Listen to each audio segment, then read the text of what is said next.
दोस्तों, आपकी एक साल की कमाई अगर इनकम टैक्स के स्लैब में आती है तो आईटीआर भरना पड़ता है, मतलब इनकम टैक्स फाइल करना पड़ता है। यह आपको पता है।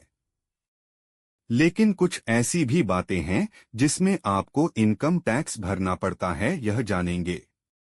आपका इनकम मतलब साल भर की कमाई इनकम टैक्स की स्लैब में अगर नहीं पड़ती है तो फिर भी यह 7 कंडीशन में आपको आईटीआर फाइल करना ही पड़ता है, मतलब इनकम टैक्स भरना पड़ता है। वो 7 कंडीशन क्या है?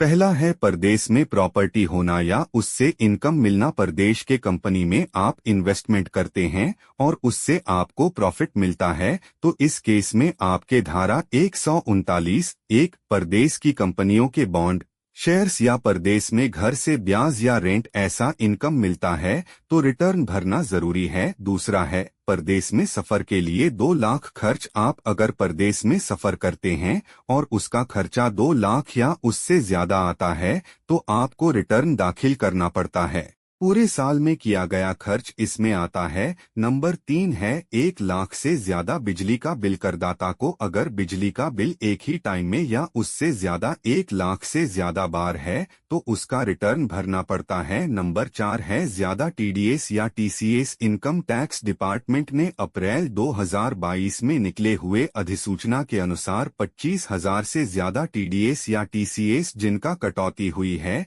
इन सब लोगों को आईटीआर भरना पड़ता है। Number 5 capital investment income. आपकी कैपिटल में से आए हुए इनकम अगर छूट के मर्यादा से ज्यादा है तो आपको रिटर्न भरना पड़ता है। नंबर 6 करंट अकाउंट में 1 करोड़ जमा। आप अगर सेल्फ एम्प्लॉयड हैं, करंट अकाउंट में 1 करोड़ या उससे ज्यादा पैसा जमा है कर दिया तो आपको रिटर्न भरना पड़ेगा। नंबर 7 इनकम टैक्स रिफंड मिलने के लिए चुनौती या दावा।